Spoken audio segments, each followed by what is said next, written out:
A billionaire installed a hidden camera to catch his trusted nanny, the woman he blamed for his son's mysterious illness, the woman he thought was destroying his family from the inside. But when he finally watched the footage, it wasn't the nanny he saw harming his child.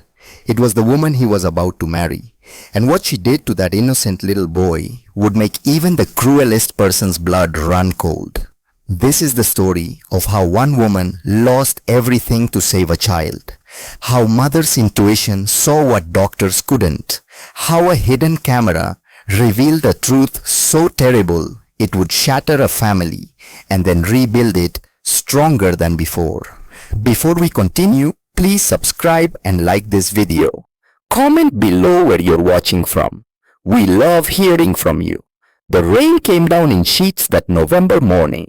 Evangeline Ashford stood at the iron gates of the Thornhill estate in Greenwich, Connecticut, her single suitcase at her feet, water dripping from her coat. She'd stood in rain like this before, 18 months ago, the day they pulled her daughter from the neighbor's pool. She closed her eyes, pushed the memory down where it lived, now beneath her ribs, never stopping its ache. The gates swung open. She walked the long driveway toward the mansion, grey stone, tall windows, gardens that held their elegance even in late autumn. Isabel had told her about this place, her best friend, her sister in all but blood. Isabel, who'd hired her 3 weeks before the accident, who'd made Eva promise in that hospital room with machines beeping their final countdown to watch over her family. Take care of Declan. Isabel had whispered, her hand cold in Eva's. And Oliver, please Eva, he'll need someone who understands loss. The front door opened before Eva could knock. A man stood there, tall, early 40s, dark hair graying at the temples, eyes the color of winter storms rimmed with exhaustion that came from months of not sleeping. Declan Thornhill, real estate mogul, widower, desperate father. Miss Ashford, his voice was rough, formal. You're early. The train was on time. Eva stepped inside, grateful to escape the rain. I hope that's all right. He nodded once, didn't smile. The entrance hall was exactly as Isabel described: marble floors, a sweeping staircase, oil paintings. A wealth that whispered instead of shouted. But there was something else, a stillness, a house holding its breath. I'll show you to your quarters, Declan said, already moving toward the stairs. Oliver is with the morning nurse. You'll meet him at lunch. Her room was on the 3rd floor, simple but comfortable. A window overlooking the gardens, more space than she'd had in years. Isabel spoke highly of you, Declan said, standing in the doorway. He just still hadn't really looked at her. She said you were the only person she'd trust with Oliver. Eva's throat tightened. Isabel was my best friend. I know. Finally his eyes met hers. There was an ocean of pain there. That's why you're here, not because of qualifications. Because Isabel chose you. Because she wanted this. He'd turned to leave, then paused. My son has been through hell, Miss Ashford. Doctors who can't explain why he's failing. Therapists who say he's traumatized. Nurses who quit because they can't handle his crying. His voice cracked. I need someone who won't quit. Someone who'll put Oliver first, no matter what. Can you do that? Eva thought of Lily, of promises made at deathbeds, of second chances dressed in rain and sorrow. Yes, she said, I can do that. Eva met Oliver Thornhill in the nursery at 11:30. The room was perfect. Soft blue walls, shelves lined with books and toys, a rocking chair by the window. Everything a child could need, but the child himself was not perfect. Oliver sat in the corner, surrounded by scattered blocks he hadn't touched. He was small for 2.5. Painfully thin, dark circles shadowed his eyes that should have been bright, but instead looked dull, distant. He didn't look up when Eva entered. The morning nurse, a tired woman named Patricia, stood by the door, arms crossed. He hasn't eaten, won't drink his milk, won't play, just sits there, been like this for weeks. Eva knelt on the floor, several feet from Oliver. Didn't rush, didn't speak, just waited. Oliver's eyes flickered toward her, away. Back again. Hi, Oliver, Eva said softly. My name is Eva. I knew your mommy. She and I were best friends. Something shifted in Oliver's face, a small crack in that wall of silence. Mommy. The word was barely a whisper. Eva's heart clenched. Yes, sweetheart. Your mommy told me all about you. She said you love trucks and the color blue and stories about brave knights. Oliver blinked. His lower lip trembled. Then slowly he stood, walked across the room on unsteady legs, stopped right in front of Eva. And climbed into her lap. Eva wrapped her arms around the tiny body, felt it shaking with silent sobs. Oliver didn't cry out loud, just buried his face in Eva's shoulder and shook. I've got you, Eva murmured, rocking gently. I've got you, sweet boy. You're safe now. Patricia watched from the doorway, eyebrows raised. That's the first time he's let anyone hold him in 3 weeks. Eva didn't respond, just held Oliver until the shaking stopped, until the child's breathing slowed, until finally Oliver fell asleep in her arms. When Eva looked up, Declan was standing in the doorway. His face was unreadable, but his eyes were wet. He knows you, he said hoarsely. Somehow he knows you. Eva looked down at Oliver's sleeping face, so small, so broken. Children know who's safe, she said. They always know. Eva met Vivienne Delacroix that evening. Dinner was served at 7.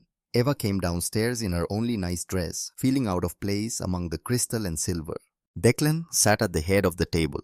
Oliver was already asleep upstairs, having finally eaten a few spoonfuls of soup in Eva's arms that afternoon. And beside Declan in a chair that Eva somehow knew had been Isabel's sat a woman who looked like she'd stepped from a magazine. Vivienne Delacroix, early 30s, auburn hair in a perfect chignon, cream-colored dress that probably cost more than Eva's monthly hospital salary back when she'd had one. Manicured hands, diamond earrings, catching candlelight. She smiled when Eva entered. The smile was warm, practiced. Eva's instincts prickled. You must be Evangeline, Vivienne said, standing to extend her hand. Her grip was firm, cold. Declan has told me so much, and Isabel spoke of you often. I'm so glad you're here. Eva shook her hand, released it quickly. Thank you. And you are Vivienne Delacroix. She glanced at Declan, who was staring at his wine glass. A close family friend. I was Isabel's grief counselor years ago. We remained close. Something about the way she said close made Eva's skin crawl. They sat. Dinner was served, roasted chicken, vegetables. Eva couldn't name wine she didn't drink. Vivienne asked about Eva's nursing background, about how she'd met Isabel, about whether she thought she could handle a challenging child like Oliver. Oliver isn't challenging, Eva said quietly. He's grieving. Vivienne's expression didn't change, but something cold flickered behind her polished exterior. Of course, I only meant that he's been rather difficult lately. The doctors are quite concerned about the bruises. Eva's fork stopped. Bruises. Declan looked up. His face was drawn. Oliver has been developing unexplained bruises, small ones on his arms and legs. Pediatricians ran tests. No bleeding disorder. They think he might be hurting himself. Eva's mind raced. A 2.5-year-old boy self-harming unlikely. Has anyone observed him doing this? She asked. Not directly, Vivienne said. But what else could it be? He's supervised constantly. Eva filed that away, said nothing more. After dinner, when they were alone, Declan mentioned, Vivienne and I are engaged. We'll be married next spring. Eva paused. Congratulations. He didn't look happy. He looked resigned. Isabel would have wanted me to move forward, to give Oliver a mother figure. Eva nodded, said nothing. What could she say? That something about Vivienne felt wrong, that the woman's perfectly controlled demeanor seemed like a mask, that no child screamed the way Oliver had screamed earlier when Vivienne just peeked in at the nursery. She had no proof, only instinct. So she stayed quiet and tried to ignore the feeling that something in this house was very, very wrong. The first incident happened on Eva's 4th day. She'd developed a routine with Oliver. Morning cuddles, breakfast, small bites, nothing forced. Garden walks, afternoon stories, dinner with Declan Oliver, eating from Eva's plate, trusting only food Eva offered. Oliver was improving. He'd gained half a pound, started playing with blocks, even smiled once when Eva found a beetle in the garden. That fourth morning, Eva went to prepare Oliver's bottle and found the nursery in chaos. Cleaning supplies everywhere. Industrial strength floor cleaner, window spray, bleach, all sitting uncapped on the changing table inches from where Oliver slept. Eva's blood turned to ice. She'd left those supplies locked in the third floor closet. She was meticulous about safety years, as a NICU nurse had made her paranoid. Oliver was still asleep, thank God. Eva grabbed the bottles, capped them, carried them out just as footsteps sounded on the stairs. Vivian appeared perfectly dressed at 7 in the morning, her eyes widened. "Oh my God, were those in the nursery?" Eva's jaw tightened. "Yes, I found them by the changing table, near Oliver." Vivian's hand flew to her mouth. "How could you be so careless?" "I didn't leave them there." Eva's voice was steady. "I locked them in the third floor closet last night." "Then how?" Vivian stopped. Her expression arranged itself into concern. "You're new here. Maybe you forgot. It's an easy mistake, but with the child's safety." "I didn't forget." Vivian bit her lip. "We should tell Declan. He needs to know." She was already pulling out her phone, texting rapidly. Declan appeared 10 minutes later, still in his robe. He looked at the bottles, at Eva, at Vivian, arms crossed, face arranged in perfect worry. "Miss Ashford," he said quietly, "did you leave these in Oliver's room?" "No, sir. I locked them away." "Then how?" "I don't know. But I would never endanger a child. Never." He studied her face. She held his gaze, willing him to see the truth. Finally, he nodded. "I believe you, but we need to be more careful. Keep the supplies in your room if necessary." "Of course." Vivian's mouth opened as if to protest, then closed. She smiled tightly. "I'm just relieved Oliver is all right." She touched Declan's arm. He didn't pull away. Eva watched them descend the stairs together, Vivian's hand on his elbow, her voice a low murmur. Then Eva went back into the nursery, checked every corner, found a small window unlocked, a window that led to a fire escape, a window Eva knew she'd locked. Someone had been in this room during the night. Someone had staged this scene. That night, she started a journal, a small notebook hidden under her mattress. Day 4, cleaning supplies found in nursery. I did not place them. Window unlocked. V was first to discover them. She didn't know it yet, but this journal would save Oliver's life. The incidents came faster. Day 6, Oliver's prescription antihistamine found open on the floor, pills scattered. Eva had left it locked in the medicine cabinet. Vivian found it. Called Declan in panic. Day 9, Oliver's crib mobile with small removable parts found disassembled in the crib during nap time. Choking hazards everywhere. Vivian found it, thank goodness. Day 12, the window incident. Eva returned from hanging laundry to find Oliver's window wide open. November wind pouring in. Oliver's shivering lips tinged blue. Eva grabbed the child, wrapped him in blankets. Vivian appeared within minutes. "What happened? Is Oliver all right?" "Window was open. I closed it this morning." "You're sure?" Something calculated flickered across Vivian's face. "Eva, I'm worried. These incidents only happen on your watch." Eva wanted to scream, but she had no proof. Only suspicions growing stronger with each incident. That evening, Declan called her to his study. "I want to believe you," he said without preamble. "But these incidents, they're piling up. Oliver is all I have left. If something happens because I was too trusting..." His voice broke. Eva leaned forward. "Mr. Thornhill, Declan, I lost my daughter 18 months ago, drowned in a neighbor's pool while I was at work. I know your terror, that guilt. I would never put another child at risk." His eyes widened. "I didn't know." Isabel knew. She was there when it happened. Eva's hands shook. I couldn't save Lily. I won't let that happen to Oliver. They sat in silence. Finally, Declan spoke. I believe you, but I need you to be more careful. Or someone specific needs to stop creating situations, Eva said quietly. His jaw tightened. What are you implying? Nothing, sir. Just that these incidents only occur when certain people can witness them. Vivian cares about Oliver. Does she?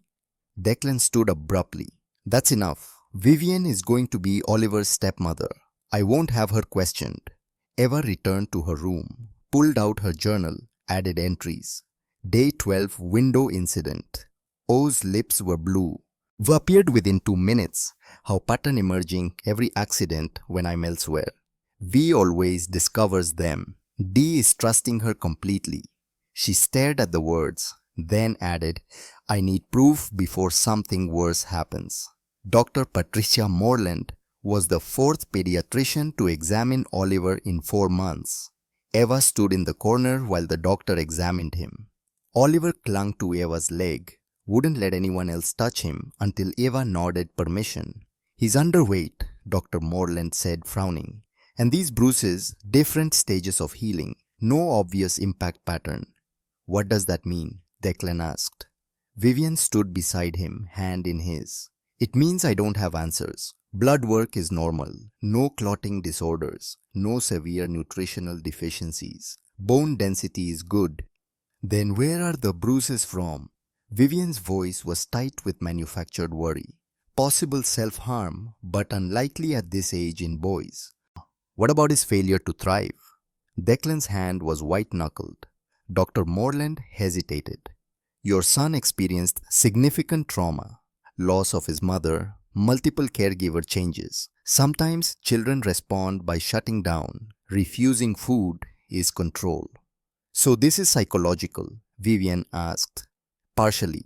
But given the unexplained bruising and regression, I am required to contact Child Protective Services.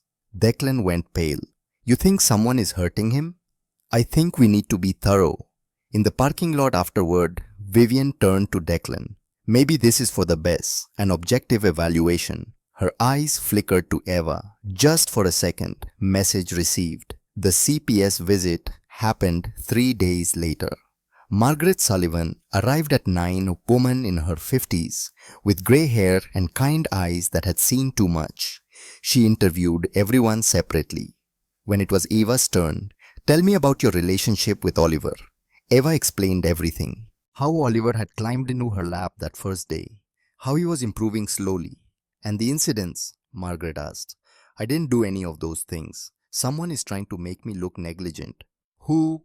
I have suspicions. No proof. Margaret studied her. Miss Ashford, I've read your file. I know about your daughter. I'm sorry for your loss. Eva's throat tightened. Thank you. Do you think your grief might be affecting your judgment? No. I know what grief does. This isn't that. The investigation took 5 hours. They photographed everything, checked locks, interviewed staff. At the end, Margaret sat with Declan. Eva waited in the hallway. When Declan emerged, his face was grey. Eva, can you come in? Margaret's face was professionally neutral. The investigation is inconclusive. We found no evidence of deliberate harm. However, given the pattern, I'm recommending changes. What changes? Eva asked. Temporarily, Declan said, voice hoarse. Just temporarily. We need to eliminate variables. You'll stay on staff, household duties, but no unsupervised contact with Oliver. Vivian will take over primary care. Eva felt the floor drop. Vivian, sir, please. Oliver doesn't trust. That's my decision. His tone was final. I'm sorry.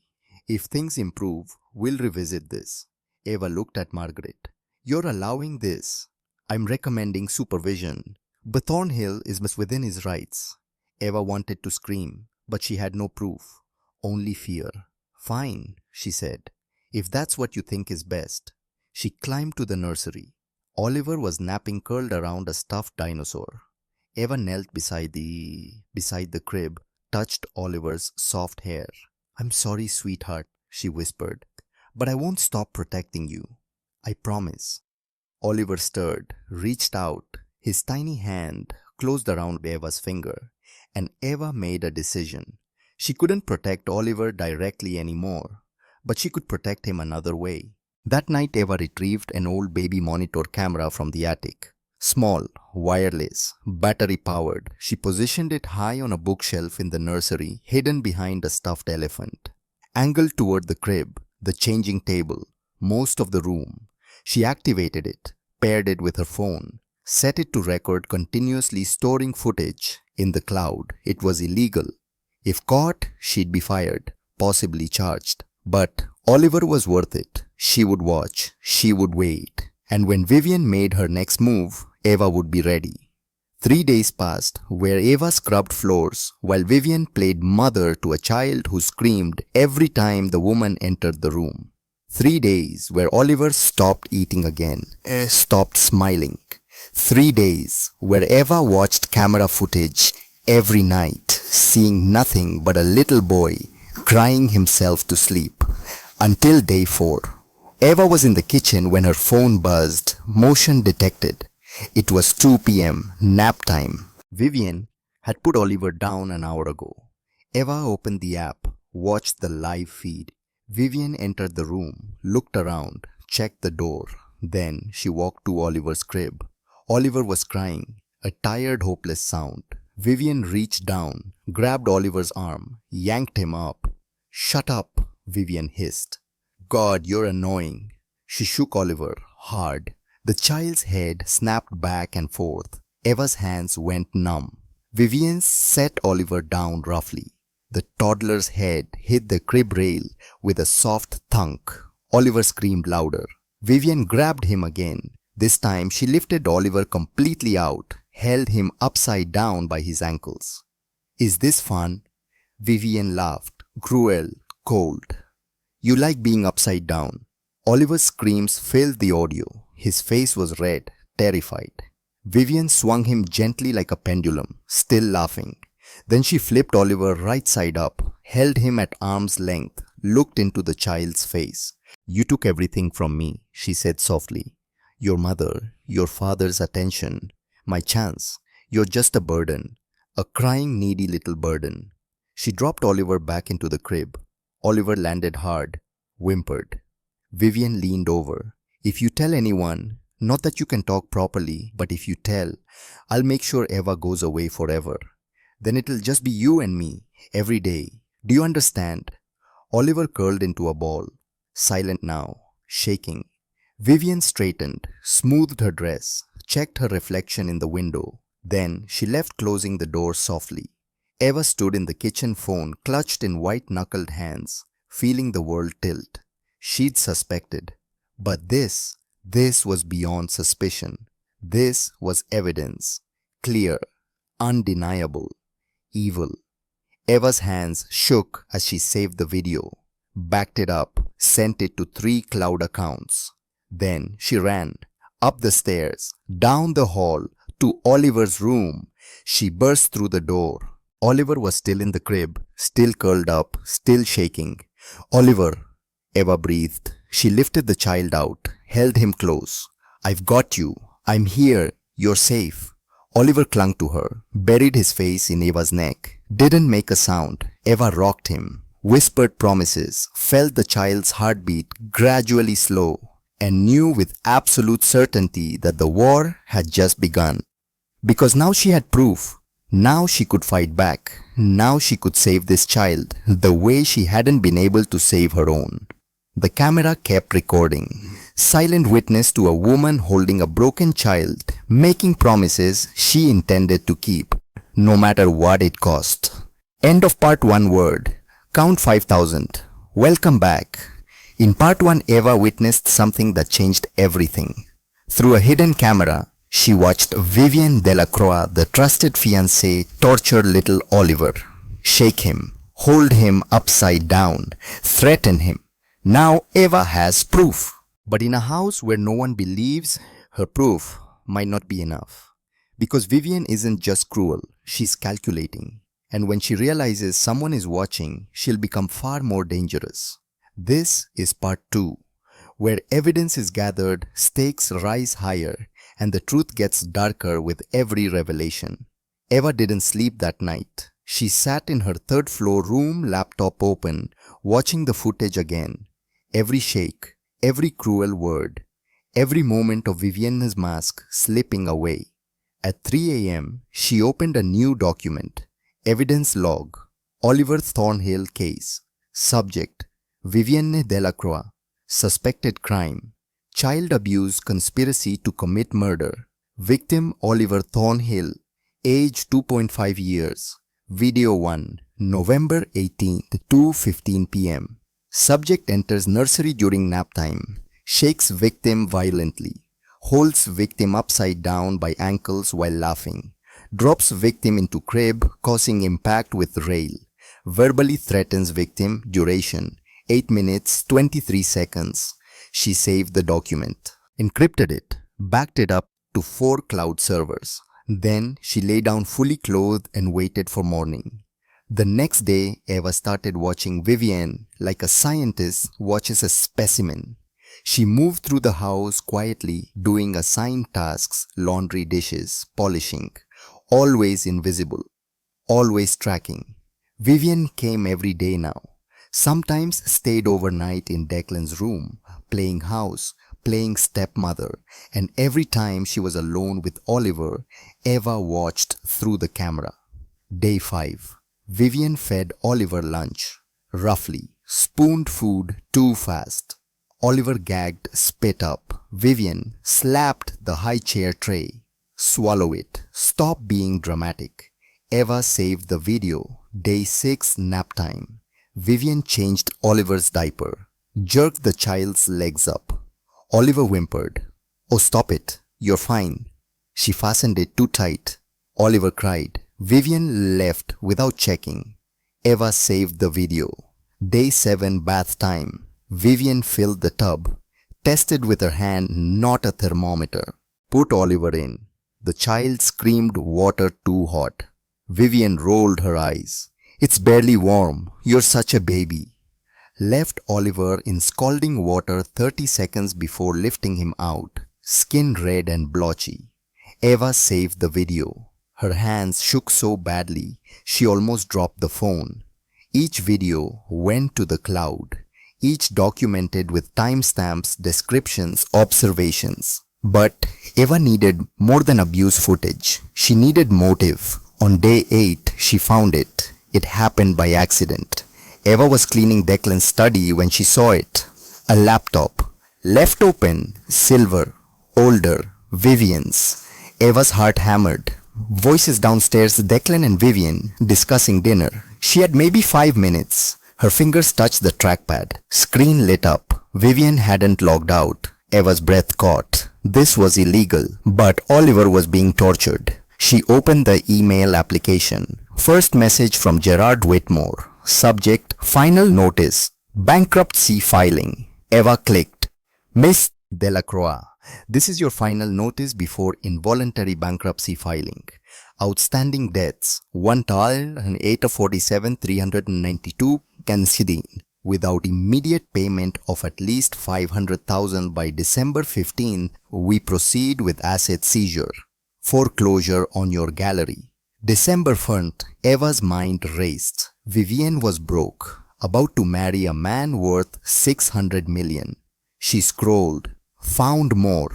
Credit card companies, loan collectors.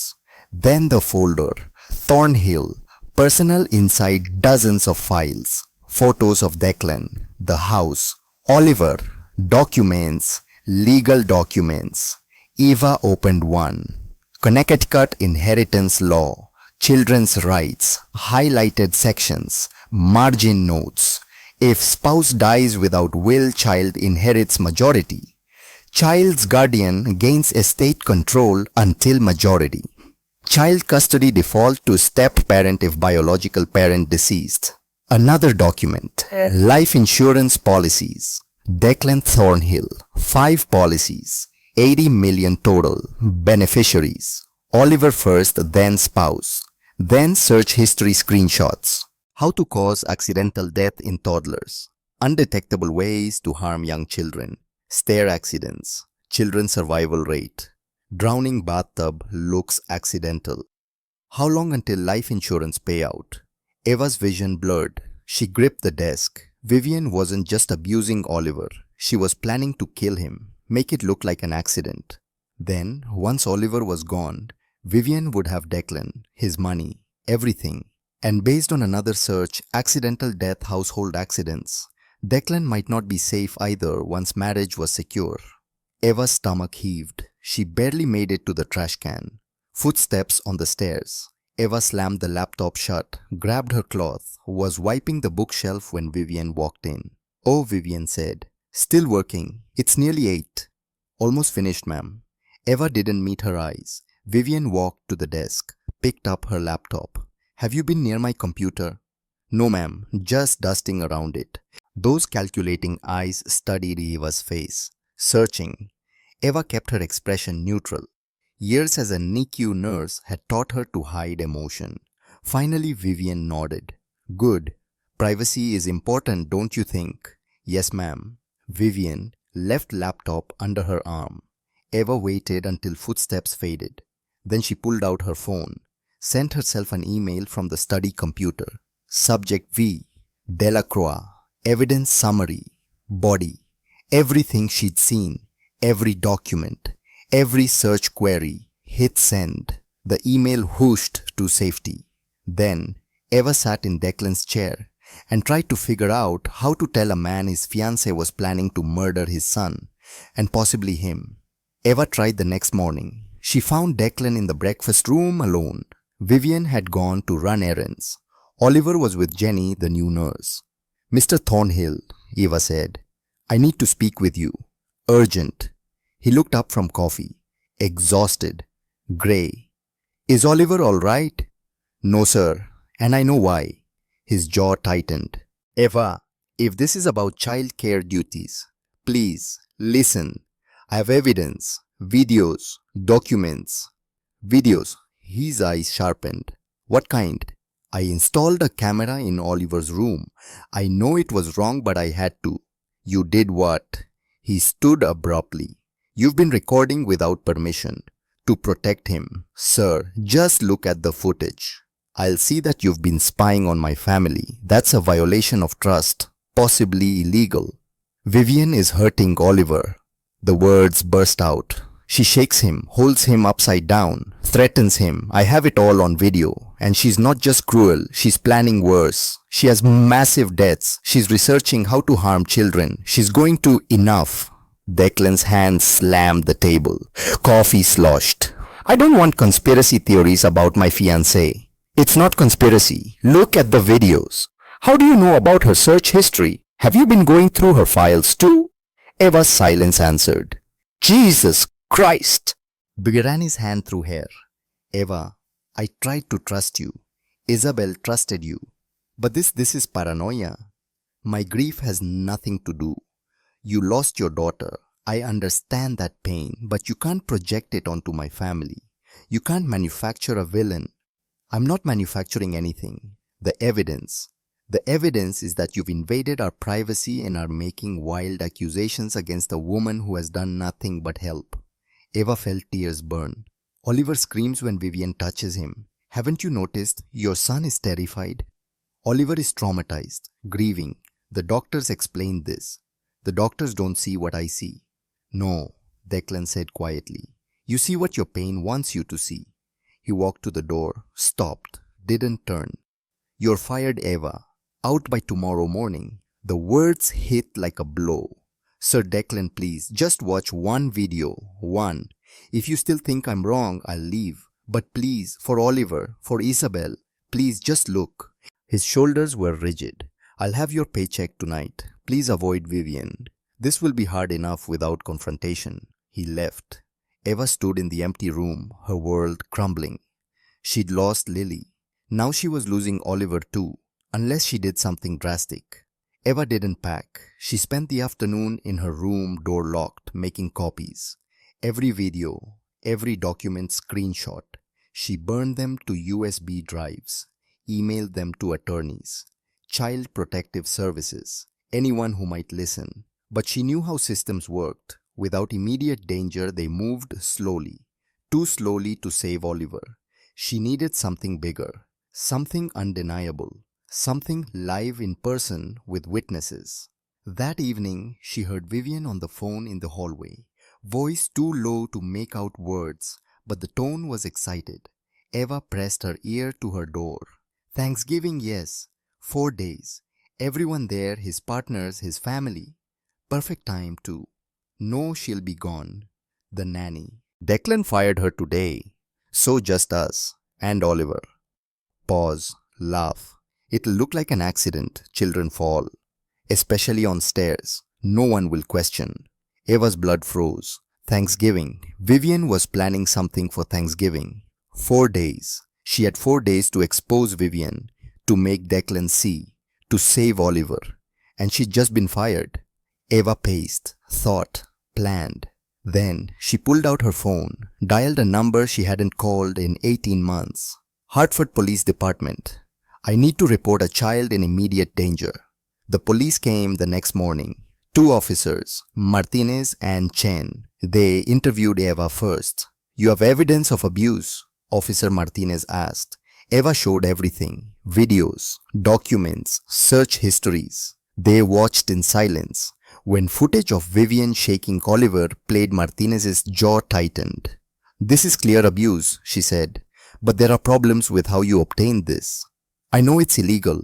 I don't care. I just want Oliver safe.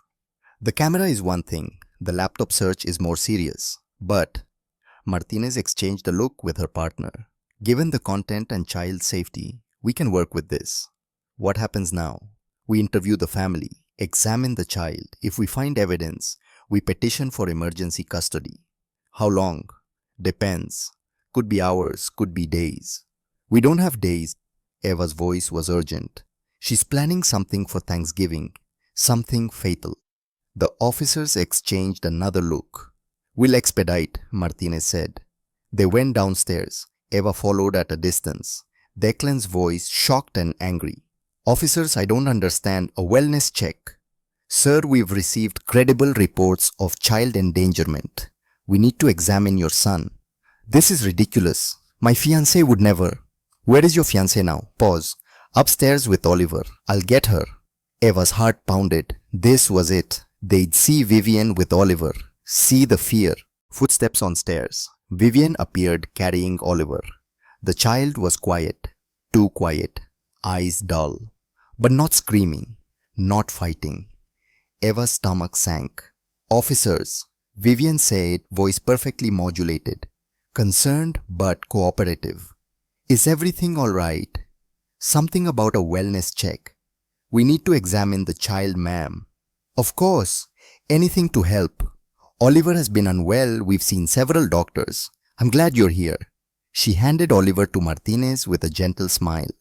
Oliver went without protest. No screaming, no terror.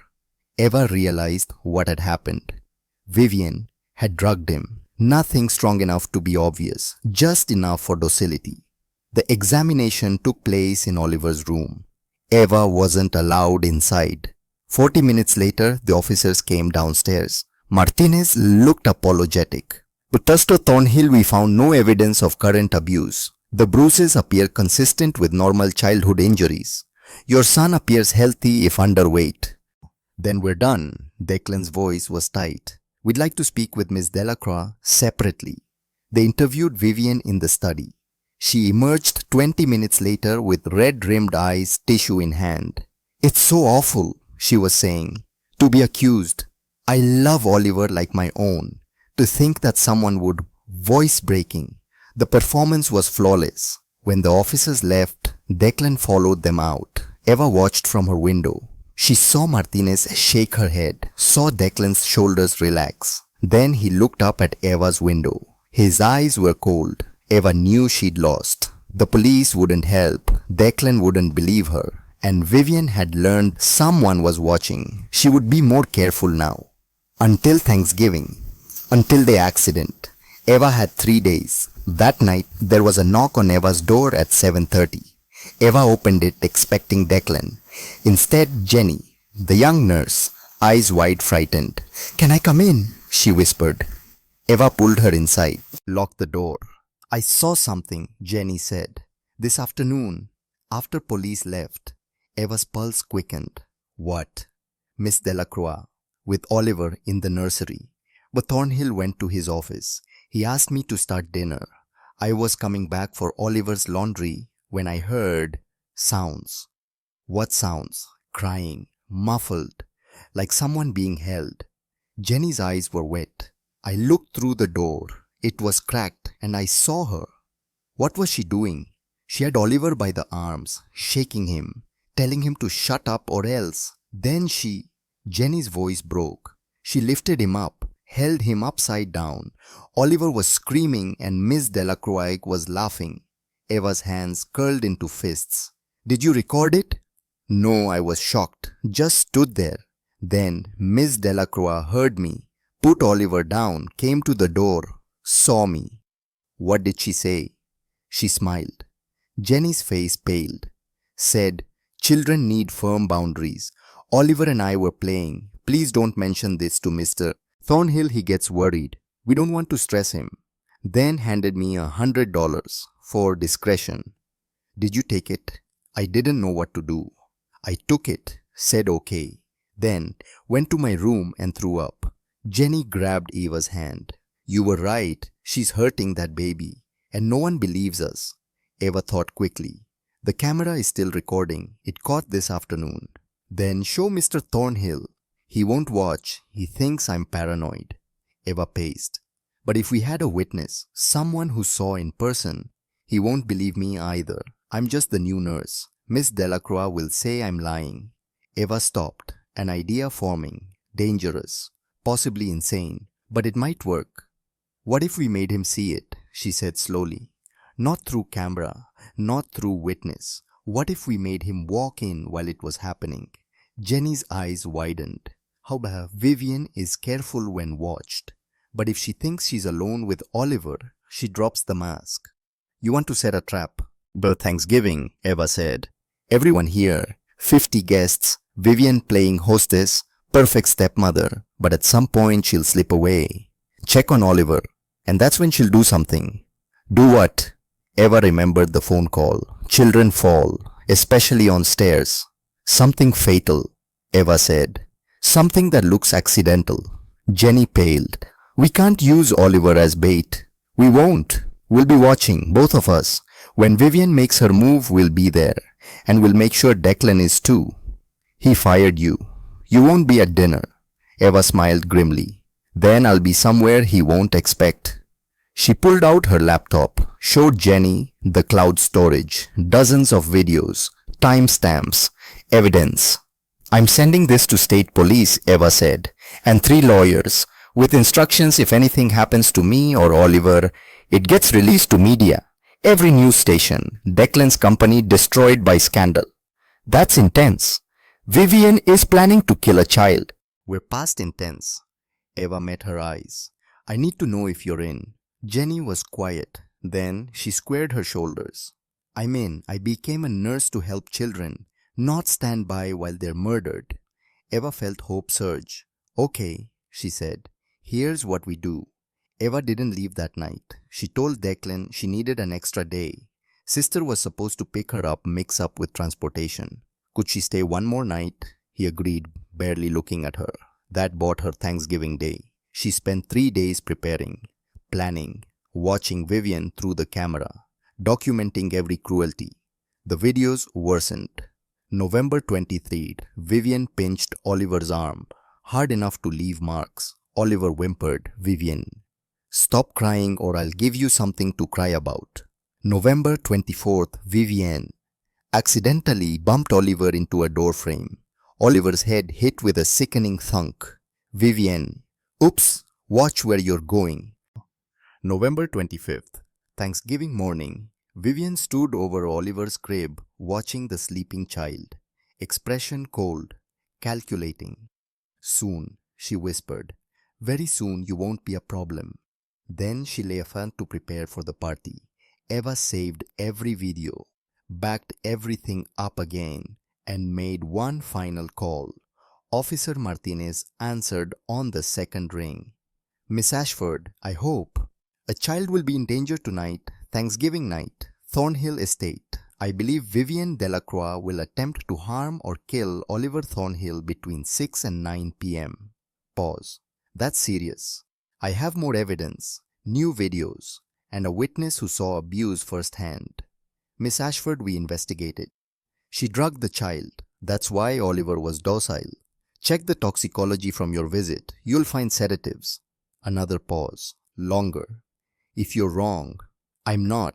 And if you don't come and something happens, I'll make sure every news outlet knows. Police were warned and did nothing. It was mostly a bluff, but her voice held conviction. I can have units nearby, Martinez said finally. Plain clothes. If there's indication of danger, they'll intervene. Thank you. Miss Ashford, be careful. If you're right, she's dangerous. Don't confront her alone. I won't, Eva lied, because she knew when the moment came, she would do whatever it took, even if it meant not walking away. Guests began arriving at 5. Eva watched from her window as luxury cars pulled up. Men in expensive suits, women in designer dresses. Connecticut's elite coming to celebrate with Declan Thornhill and his beautiful fiancée. Vivian stood at the door greeting everyone. Cream-colored dress, perfect hair, radiant smile. She looked like an angel. Eva knew better. At 6, Jenny came to Eva's room.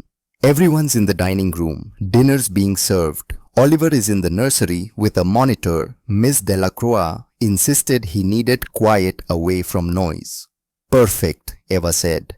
That's when she'll move, when everyone's distracted. Camera's still recording.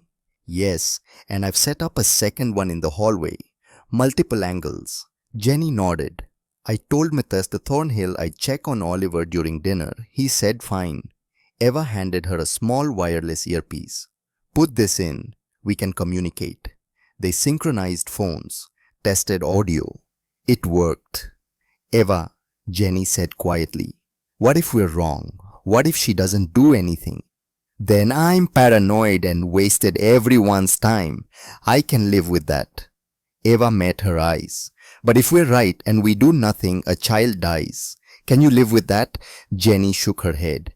Then we wait and watch. At 6:40, Eva's phone buzzed. Jenny. She just excused herself, said she wants to check on Oliver, heading upstairs. Eva's heart hammered. She typed, I'm watching camera. Officer Martinez is in position in the guest room next door. Get ready. She'd coordinated with Martinez earlier. The officer would wait in the adjacent guest room, listening. If Vivian made her move, Martinez would intervene. And Declan, who'd finally agreed after seeing the latest footage last night, would be close by.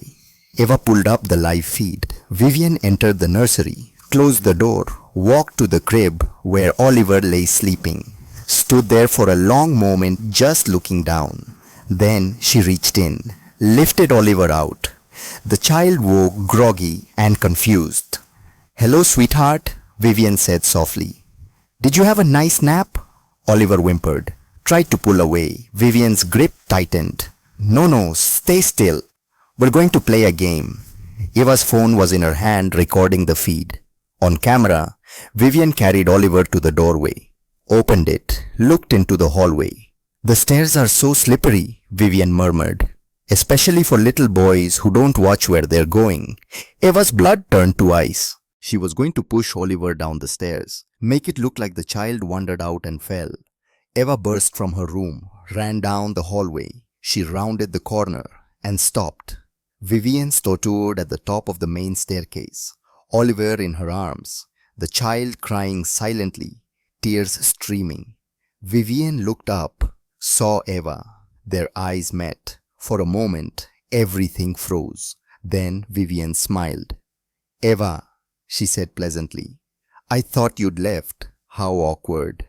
Put him down, Eva said, voice steady despite terror screaming through her veins. I'm just taking him downstairs. He woke up and wanted his daddy. You're going to push him. Make it look like an accident. That's a terrible accusation. Why would I do such a thing? Because you're broke. Because you need Declan's money. Because Oliver is in the way. You can't prove any of that. Actually, Eva said, I can. She held up her phone, showed Vivian the screen, the live camera feed, the audio. Every word Vivian had just said recorded. Vivian's face went white, then red, then something Eva had never seen before. Pure undiluted rage. "You bitch!" Vivian hissed, and she stepped toward the stairs. Eva didn't think, just moved. She launched forward, grabbed for Oliver. Vivian jerked away, lost her balance. For one terrible moment, all three teetered at the top of the staircase. Oliver screaming, Vivian struggling, Eva holding on with everything she had. Then hands grabbed Eva from behind, strong hands, pulling her back to safety. She caught a glimpse of Declan's face, white with shock, and Officer Martinez in plain clothes emerging from the guest room exactly where she'd been waiting just as they'd planned that morning. Vivian's grip on Oliver loosened. Eva lunged, caught the child, pulled him close. Vivian stumbled backward, hit the railing. For a second, Eva thought she would fall, but Declan caught her, steadied her. And Vivian, realizing she was caught, realizing it was over, did the only thing she could. She started to cry. "I wasn't going to hurt him," she sobbed. "I would never. I was scared. Eva was threatening me. She's been harassing me for weeks. I was trying to get away." "Stop," Declan said quietly. His voice was different, broken, destroyed. "I heard you," he continued. "When you said Oliver was in the way, when you said the stairs were slippery, I heard all of it." Vivian's tears stopped, just like turning off a faucet. "You heard flat, no emotion now. I got Eva's text, came upstairs, was in the hallway when you—" He couldn't finish. Eva held Oliver tighter. The child had buried his face in Eva's neck, tiny body, shaking. "Mr. Thornhill," Martinez said, stepping forward, "I need you to step away from Miss Delacroix." More officers appeared. They'd been stationed around the property. One took Vivian's arm. She yanked it away, looked at Declan with pure venom. "You were never supposed to hear that," she said. "You were supposed to stay downstairs, play the grieving father. And I was supposed to have everything, everything." Declan's voice cracked. "My son's life for money. Your son was a mistake. Isabel never wanted children. She told me that years ago. Then she got pregnant and suddenly you were a family and I was—" Vivian's composure shattered. "I was nothing. I'd loved her for years, years. And she chose you, chose this life, chose that brat." The truth poured out, the obsession, the jealousy, the hatred. "When she died, I thought I finally had a chance." Vivian continued, voice rising. "I could have you, have the life she denied me. But Oliver was always there, always crying, always needing, always existing." She looked at the child in Eva's arms, ice cold, dead. "I should have done it sooner," she said. "Should have smothered him in his sleep. But I wanted to make him suffer first, the way Isabel made me suffer."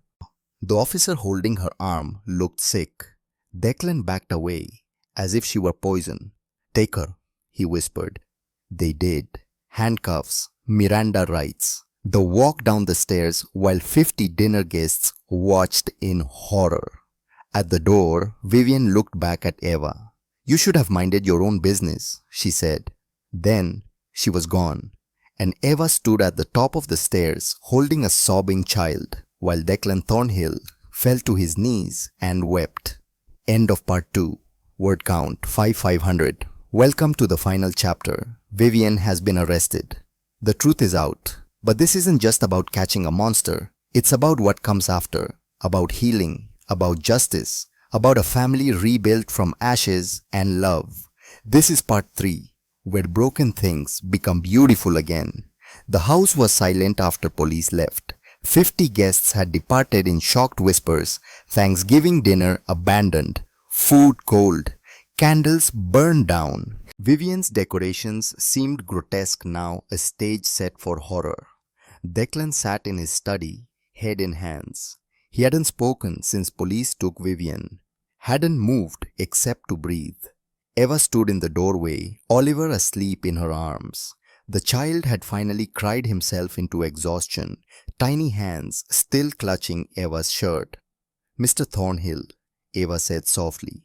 He looked up, eyes red-rimmed, devastated. He'd aged 10 years in 2 hours. I'm sorry, he said hoarsely. God, Eva, I'm so sorry. You tried to tell me, tried to warn me, and voice breaking, I almost let her kill my son. Eva crossed the room, sat. Oliver stirred but didn't wake. You didn't know, Eva said quietly. Vivian fooled everyone. Police, social worker, staff, even Isabel years ago. But you knew from the beginning. I suspected. That's different. Eva looked at Oliver's sleeping face.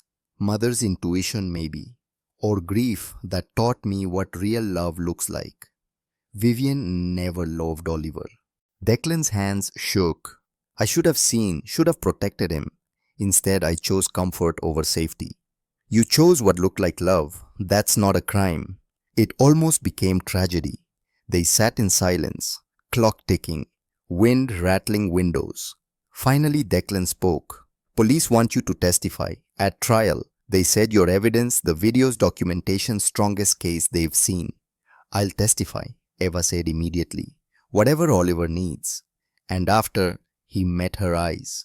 Because I'm asking you to stay, not as employee, as, he struggled, as family, if you'll have us, if you can forgive me. Eva felt tears prick. There's nothing to forgive. There's everything. I fired you, accused you, chose Vivian over you repeatedly. Voice raw. But Oliver needs you, and he stopped, started again. I need you, not to replace Isabel. No one could, but to help us heal, help us become family again. Oliver stirred, opened his eyes, looked around confused. Then he saw Declan, and for the first time in months, he reached for him. Daddy, he whispered. Declan crossed the room in 3 strides, gathered his son into his arms, held him like he'd never let go. I've got you, buddy, he murmured. Daddy's got you. You're safe now, I promise. I swear. You're safe. Eva watched them, these 2 broken souls, beginning to knit together. She thought of Isabel, of promises at deathbeds, of second chances that looked like answered prayers. I'll stay, she said softly. Declan looked at her over Oliver's head. Thank you. For everything, for not giving up when I did, for saving him when I couldn't. We saved him together, Eva said. All of us, even Isabel in her way. They stayed like that for a long time. 3 of them in the quiet study. A family not born, but forged through fire and fear and love that refused to quit. Outside, the first snow of the season began to fall. The trial began on a grey January morning. Connecticut Superior Court. Judge Barbara Whitmore, presiding. Prosecution charged Vivian with attempted murder, child endangerment, multiple counts of assault, conspiracy to commit murder.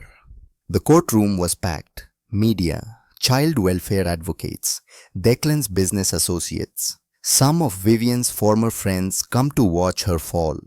Eva sat in the witness gallery, hands folded, waiting. Vivian entered in handcuffs. Simple grey dress calculated to look humble, repentant. Hair pulled back, no makeup. She looked younger, vulnerable. She looked nothing like the monster Eva knew her to be. Assistant District Attorney Rachel Morrison's opening statement was devastating. Ladies and gentlemen, Morrison began, you will see evidence of calculated systematic abuse against a helpless child. You will watch videos, disturbing videos of the defendant torturing 2.5-year-old Oliver Thornhill, shaking him, holding him upside down, threatening him, planning his death. Morrison clicked a remote. The screen lit up. The first video played. Vivian lifting Oliver by one arm. The child's scream. Vivian's laugh. Several jurors gasped. One woman covered her mouth. Vivian stared straight ahead, face blank. You will hear testimony, Morrison continued, from medical experts confirming bruises were caused by adult hands, from officers who responded, and from Evangeline Ashford, whose courage and determination are the only reasons Oliver Thornhill is alive today. The defense attorney stood, Charles Brennan, silver-haired, known for impossible cases. The prosecution will show videos, he said smoothly. Videos obtained illegally through surveillance installed without consent. They'll paint Miss Delacroix as a monster, but what they won't show is context. A stressed woman caring for a traumatized child who rejected her. A woman with financial troubles, yes, but not a murderer. He gestured to Vivian. My client made mistakes. Her discipline was perhaps harsh, but a harsh discipline is not attempted murder. And conspiracy theories from a grieving woman are not evidence. The first day was brutal. Dr. Sarah Chen testified, described Oliver's injuries clinically, showed photographs that made the jury flinch. These bruises, Dr. Chen said, show clear pattern of adult finger marks, 4 on each arm exactly where fingers would grip. Force required would be significant. This was not a child falling. On cross-examination, Brennan attacked. Dr. Chen, you examined Oliver only once. After allegations. Hey, yes.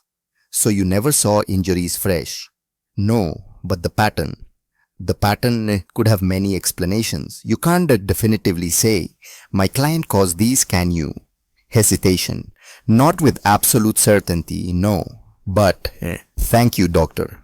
Day 2 brought police testimony. Martinez described the wellness check, the drugged child, lack of fresh injuries. With hindsight, she admitted, we should have looked closer, but the child appeared calm. Home appeared safe. So you missed it, Brennan said on cross. Police with all your training missed the supposed danger Miss Ashford claims was obvious. We missed the sedation, yes. What else might you have missed, or might Miss Ashford have invented? Objection, Morrison called. Argumentative. Sustained. But damage was done. Jury looked uncertain. Day 3 was Eva's turn. Eva took the stand at 9:30 Wednesday morning. Simple navy dress. Small cross Isabel had given her. Hands steady as she placed them on the Bible.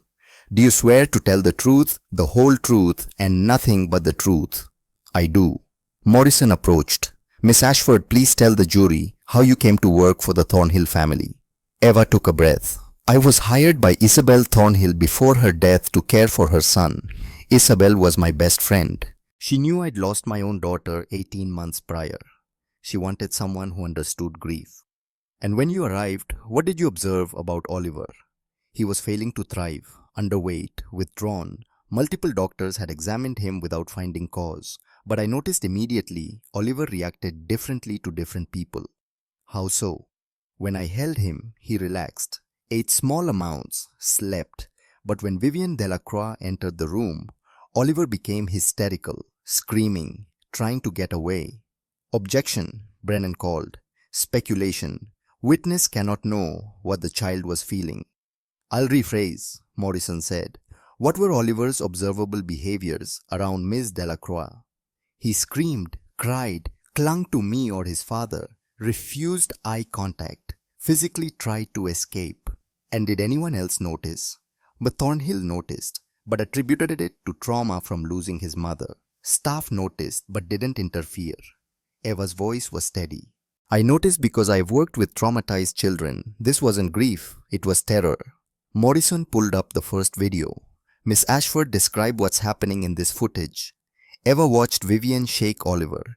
Even knowing what was coming, seeing it projected made her stomach turn. Miss Delacroix is shaking Oliver. Violently. Oliver is crying. Miss Delacroix tells him to shut up. Then she holds Oliver upside down by ankles, laughing while the child screams. And where was this obtained? From a camera I installed in Oliver's nursery. Why did you install this camera? Because I suspected abuse but had no proof. Multiple accidents had occurred cleaning supplies left near Oliver medications, left open, windows unlocked in winter. Every incident was blamed on me. I needed to know the truth. Even though secretly recording was illegal, Eva met the jury's eyes. Yes, because proving I was right was less important than keeping Oliver alive.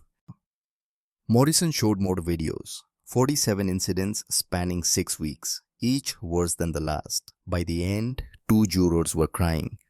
Miss Ashford, Morrison said gently, did there come a time when you realized Miss Delacroix's abuse was escalating? Yes, I overheard a phone conversation mentioning Thanksgiving, making something look like an accident, children falling on stairs. And what did you do? I contacted police, tried to warn Mr. Thornhill, set up additional cameras to capture whatever Miss Delacroix was planning. Tell us what happened Thanksgiving night. Eva described it all, the dinner party, Vivian excusing herself the moment she saw Vivian at the stairs holding Oliver about to push. I ran, Eva said simply. I didn't think, I just knew I had to stop her. You risked your life. Oliver's life was more important. Morrison paused, let that hang. No further questions. Brennan stood for cross, approached slowly. Miss Ashford, you lost your daughter. Lily, correct? Eva's heart clenched. Yes. And you blame yourself. Objection, Morrison called. Relevance. I am establishing witness's state of mind, her potential for projection. I'll allow it. Get to the point, Mr. Brennan. Miss Ashford, Brennan continued, you've struggled with depression since your daughter's death. Quit your nursing job, 'cause you couldn't handle being around children. I quit because being in a NICU surrounded by babies was too painful. That's not instability. But you were grieving, vulnerable, perhaps seeing danger where none existed. I saw what I saw. The videos don't lie. Videos you recorded illegally. That could have been edited. They weren't, but they could have been. We only have your word. We have metadata, Morrison interjected. Timestamps, cloud storage logs, videos are verified. Brennan waved a hand. Nevertheless, Miss Ashford, you developed an obsession with my client, didn't you? I didn't convince myself of anything. I observed, documented, protected a child when no one else would. Or you manufactured a crisis to make yourself a hero, to replace the daughter you lost. Eva's temper flared. I don't need to replace Lily, and I didn't manufacture anything. Your client is a child abuser who planned murder. The evidence is overwhelming. The evidence is videos taken by an obsessed woman, pieced together to tell a story. Your Honor, Morrison stood. Is there a question here? Mr. Brennan asked questions or sit down. Brennan smiled coldly. No further questions. Eva stepped down, hands shaking with suppressed rage. But it didn't matter, because the jury had seen the videos, watched a woman torture a child, heard Eva's steady testimony. And when Morrison called Jenny, the nurse who'd witnessed abuse firsthand, the case became unassailable. The jury deliberated for 7 hours. Eva waited in the courthouse cafeteria, drinking bad coffee, watching the clock. Declan sat beside her. Oliver was with a trusted babysitter, Eva's former nursing colleague. What if they don't believe us? Declan said quietly. They will. But what if they will? Eva repeated firmly. Because truth is on our side. At 4:30, the bailiff announced verdict reached. They filed back into the courtroom. Eva's heart pounded. The jury foreman stood, middle-aged man in wire-rimmed glasses. On the count of attempted murder, how do you find guilty? Vivian's face went white. On child endangerment, guilty. On assault, guilty on all counts. On conspiracy to commit murder, guilty. The courtroom erupted. Cheers, gasps, someone crying. Vivian turned to look at Eva, eyes empty, no rage, no calculation, just emptiness. Eva stared back, didn't smile, didn't gloat, just nodded once. Justice 2 weeks later, they returned for sentencing. Judge Whitmore was known for being tough on child abusers. She looked at Vivian with undisguised contempt. Miss Delacroix, she began, I've presided over many cases, but rarely have I seen such calculated cruelty toward an innocent child. You abused a toddler who'd already lost his mother. You manipulated his father. You attempted to murder him for financial gain. Vivian stood silently. Her lawyer had advised not to speak. The prosecution recommended 25 years. Defense asked for leniency, citing financial situation as mitigating. But there is no excuse, none, for what you did. Financial stress does not justify child abuse. Jealousy does not justify attempted murder. Pause. I am sentencing you to 18 years in state prison. No parole possibility for 15 years. You will also pay restitution to the Thornhill family for medical expenses and damages, and you are permanently prohibited from any contact with children under 18. Vivian's composure cracked. 18 years for a child who isn't even hurt. Who's fine now? Miss Delacroix, the judge said coldly. That child is fine because Eva Ashford saved him. If she'd left you alone with Oliver one more day, we'd be having a murder trial. You'd be facing life. This is insane. I didn't take her away. The bailiffs did. Vivian screamed as they dragged her out. Screamed that it was unfair that Eva had ruined her life. That none of this would have happened if Isabel had just loved her back. The doors closed on her voice. Judge Whitmore looked at Eva. Miss Ashford, would you approach? Eva stood, walked forward on shaking legs. I want to thank you, the judge said quietly, for your courage, your persistence. You saved that child's life. I wish there were more people like you. Eva's throat tightened. I just did what anyone should. No, Judge Whitmore said. You did what most people wouldn't have the strength to do. Thank you. Eva nodded, unable to speak. Outside reporters swarmed. Cameras flashed. Questions shouted. Declan put his arm around Eva, shielded her. No comment, he said firmly. We're grateful for justice, and we're going home to our son. Our son. Eva heard it, felt something warm bloom. They drove home in silence. Snow had melted. Early spring flowers pushing through earth. New beginnings. 4 months passed. Oliver transformed slowly like a flower unfurling. He gained weight, 12 pounds in 16 weeks. Cheeks filled out. Eyes brightened. He started talking again. Real words, full sentences. Eva mama look, and daddy read story. And once I love you, whispered into Eva's hair at bedtime. He laughed. At bubbles. At silly faces. At the puppy Declan brought home a golden retriever named Sunny because Oliver said yellow was happy. He played, built block towers, painted pictures for the refrigerator, sang songs with Eva while baking cookies. He slept through the night, no nightmares, no screaming. He was healing. Eva watched with wonder. This resilience of children, this ability to recover when given safety and love. She was healing too. Nightmares about Lily came less frequently. Crushing guilt had eased into something softer. Sadness, yes. Loss, always. But not drowning weight of failure. She'd saved Oliver. She couldn't save Lily, but she'd saved Oliver. And maybe that was enough. Declan was healing too. Grey exhaustion had faded. He smiled more. Took time from work for superhero games. Read bedtime stories with funny voices, taught his son to be brave again. He'd asked Eva 3 weeks after trial to move into the main house. Guest house is lovely, he'd said, but your family, you should be with us. She'd moved into Isabel's old studio, a sunny room Declan had renovated, her own space, her own peace. But every morning, Oliver climbed into her bed. Every night they had dinner as a family. Every Sunday, they visited Isabel's grave and told her about their week. They were becoming whole. 8 months after sentencing, Declan established the Isabel Thornhill Foundation.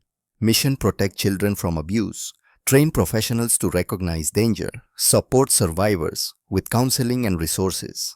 And every year, the foundation would present the Isabel Thornhill Hero Award to someone who demonstrated extraordinary courage protecting a child. The first recipient announced at a September gala would be Evangeline Ashford. Eva didn't want to go. I'm not a hero. I just did what was right. That's exactly what makes you a hero, Declan replied. So she went, wore a simple blue dress, let the stylist do her hair, stood in the ballroom surrounded by Connecticut's elite, trying not to feel like an imposter. The gala was beautiful. White roses, Isabel's favorite. Soft music, photographs of children the foundation had already helped. And on every table a candle. For children lost, for children saved. Declan gave a speech about Isabel, about her kindness, strength, belief that everyone deserved protection and love. My wife, he said, voice thick with emotion, believed in second chances, that broken things could be made beautiful. and she believed in the power of one person to change everything. He looked at Eva. Eva Ashford embodies everything Isabel valued. When everyone else gave up, Eva persisted.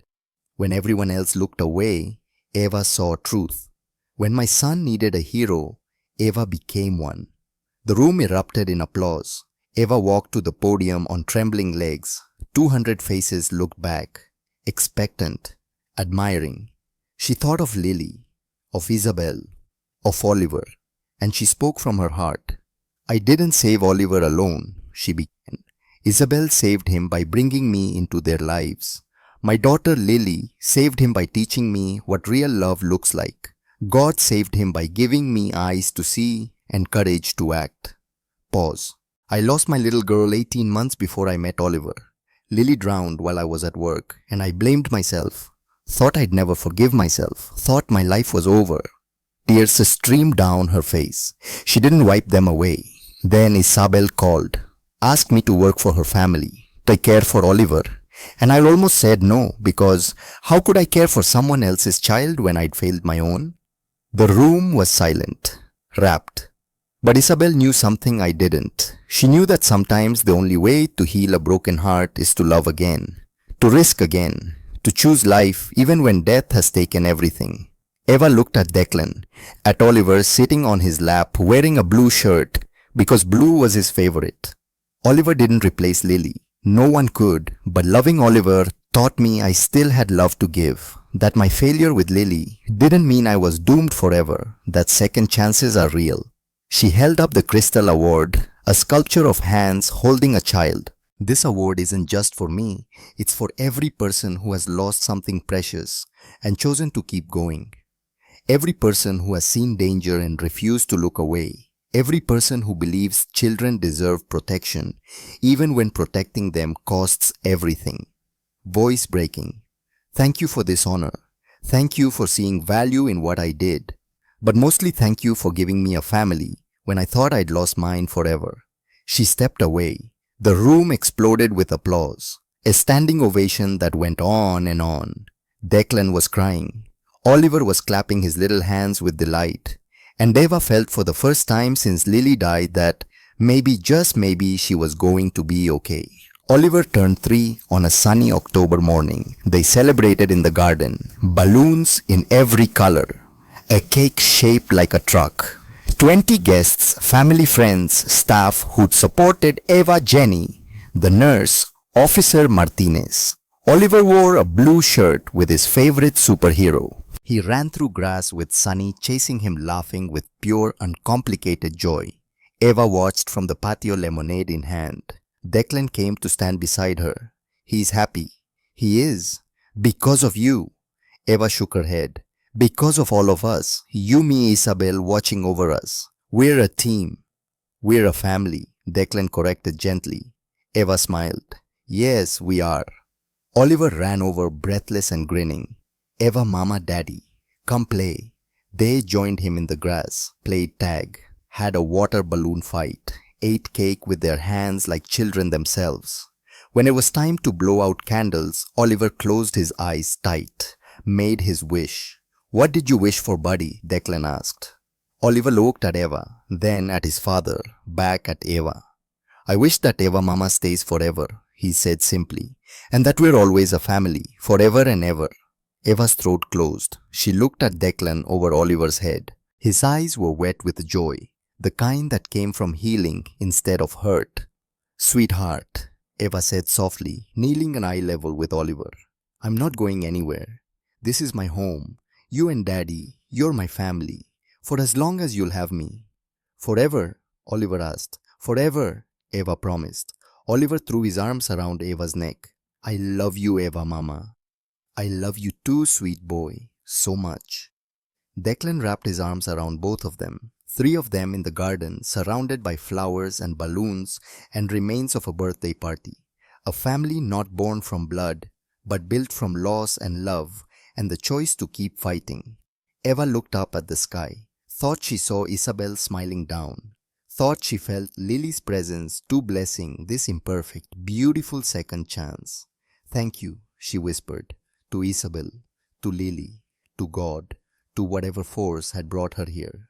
Thank you for letting me love again. The headline appeared in the Hartford Courant one October morning. The article described the foundation's work, training programs for social workers and teachers, a 24-hour hotline, resources for abuse survivors.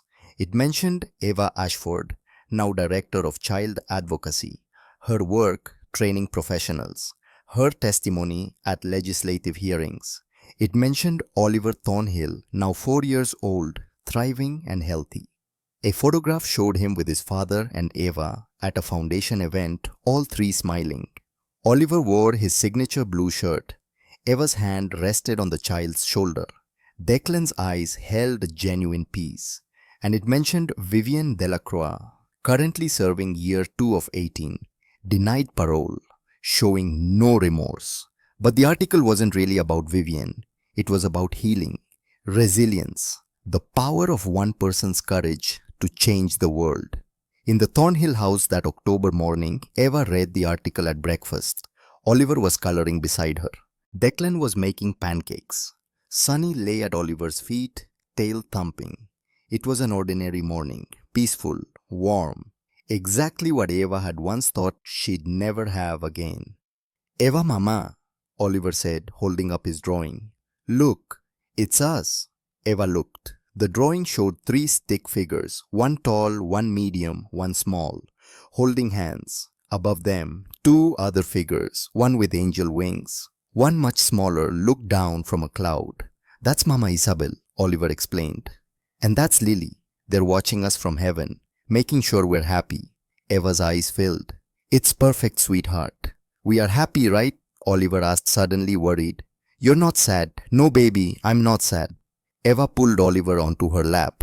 "These are different tears, because I'm so grateful for you, for Daddy, for this life we have."